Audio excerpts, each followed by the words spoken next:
How's everybody doing? I'd like to wish you all a good day and hope you're enjoying your weekend. We have less than a week left till Christmas, and I have to say that Amazon is unbelievable. The other night, around 8:30 p.m., I ordered my granddaughter a gift, and it was delivered a few hours later. Jeff Bezos is a genius. Okay, the topic at hand is that 3 days ago, I created a post basically showing younger guys what, in most cases, is the outcome of being involved with the mob.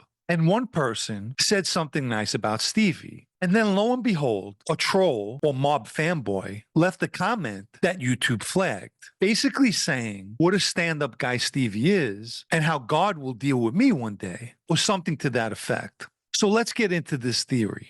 I'll start out by saying that yes, like Stevie Crea, in 2013, I became a member of the Lucchese family as well as a member of the mafia. Presently, I'm no longer part of any of that and only considered a former member. And let me state for the record, I'm the furthest thing from a saint. I've committed numerous crimes, including murder, assaults, as well as all the traditional mob rackets. And from an early age, I began selling fireworks, dealing in stolen credit cards, extortion, carrying weapons, etc. All actions that are unacceptable by society's standards. I've been arrested several times, served 17 years in prison, and as mentioned, was a member of the mob for 5 years. So by no means is my past squeaky clean.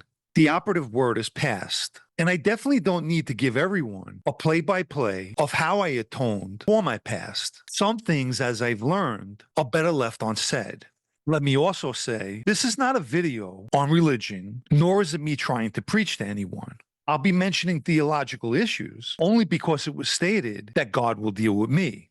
As most viewers know, Stevie Crea was not just some low-level member. And up until his last arrest in 2017, he was the Lucchese family's underboss, and was so up until he was sentenced for life in August of 2020. He also held acting boss and consigliere positions in the past. Let me be perfectly clear. I'm not going to be able to list all the things that Stevie has been involved in criminally. There's just too many. But one of the earlier plots that he was involved in had to do with his thinking that a young black guy named Devin Smith raped his wife in the summer of 1982. Consequently, on August 13th of that same year, a police radio call announced that a suspicious white van was carrying a woman who was bound and gagged, a possible crime in progress. And that anonymous call came from a woman. The police later spotted a parked white van matching the description, and standing next to it was Stevie Crea.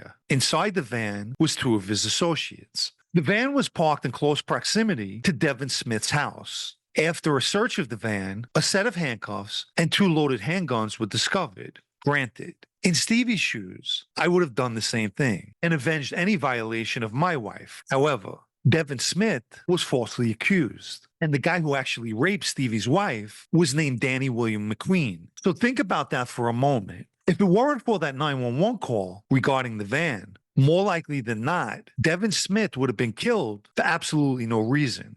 Since Crea's induction, which also took place in the 1980s, his forte was the construction industry, and he specialized in labor racketeering, extorting companies, creating no-show jobs, bid rigging, bribery, creating his own companies in which he secured contracts through bribes and intimidation. He also used non-union labor by paying off union officials to turn a blind eye. The Bronx Lebanon Hospital was building a 9-story outpatient center, an annex. The GC, Sparrow Construction, was under Crea's control and built the hospital for work consisted of $26 million that was only estimated at $21 million, inflating the cost by $5 million, money that was funneled to Crea. The overall cost for the project's completion was $42 million.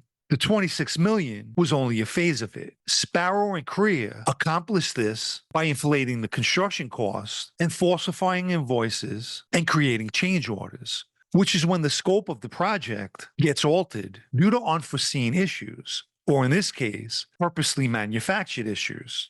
Think of it this way. At the time, Crea and the Lucchese's also controlled over $40 million in construction contracts. And it's been estimated that during his lifetime in construction, he's made over $100 million for himself. Years ago, Crea was a silent partner in a company called Kent Building Systems, and any contractor who wanted to do business in New York was forced to purchase modular units from Kent.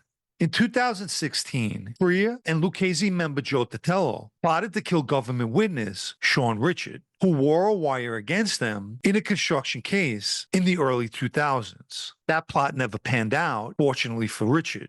Back then, Crea also lent Tatello and Richard $50,000 in a loan shark loan, a loan that Crea up to $200,000, in which Tatello was stuck trying to pay. Throughout the years, Crea was involved in ordering numerous assaults. One in particular was assigned to us in the Brooklyn faction, where the target was Crea's own ex-son-in-law. Crea gave our captain at the time, Big John, a home and work address, as well as a picture of the target, who we had no clue at the time was his former relative. And Crea was putting tremendous pressure to have this guy assaulted on Big John. In fact, even called the assignment off because the target had a court appearance. And according to Big John, Crea told him, "I don't want the guy showing up in court all banged up." Our crew never carried out the assault, but Big John's brother did by hitting the target with either a rubber hose or a slapjack, something the target himself testified to, causing him no damage. Stevie Crea was ultimately convicted for racketeering, which included his involvement in the 2013 murder of Michael Melnish, and is currently serving life in prison, as well as suffering from stage 4 lung cancer. Okay, let's revisit that comment that God will deal with me one day. If Stevie Crea stood before God with no genuine repentance, religious tradition would hold him accountable for the lives lost, those assaulted, as well as his responsibility for the moral corruption of others, all the threats, intimidation, extortion, as well as corruption to line his own pockets. His refusal to recognize his wrongdoings and showing no remorse, and more importantly, refusal to turn away from the life of crime, would not make him look good in the eyes of God. If you haven't liked this video yet, please take the time now and give it a like, as it helps with YouTube's algorithm. Anyone who'd like to show their appreciation for videos like this, or more importantly, help me to continue making them, you can donate with the Super Thanks icon down below, or through the PayPal Cash App links in the video's description. Let me quickly mention my blog, also called Sit Down News, especially for those of you who still enjoy reading. The site can be found at sitdownnews.com and is a paid subscription. As for myself, I've morally and religiously done what I needed to do for repentance of my crimes. And let's talk about being falsely labeled as a traitor, as well as being targeted. Morally, my intention was to never harm anyone. I just wanted to be left alone because of the disloyalty that I was shown. And my cooperation was motivated by the Luccheses themselves. God and religion does not condemn survival under duress, especially when a person's life is at risk. And my actions at that point were defensive, not criminal or sinful. In Catholic theology, risking life and cooperating to protect oneself, or even preventing harm to others, is not sinful. In Judaism and Islam, preserving life is permissible. So I'll end with this. I gladly stand with Stevie Crea before God, who is ever merciful. But remember, God's not impressed by power, silence, the opinion of trolls, or the mafia.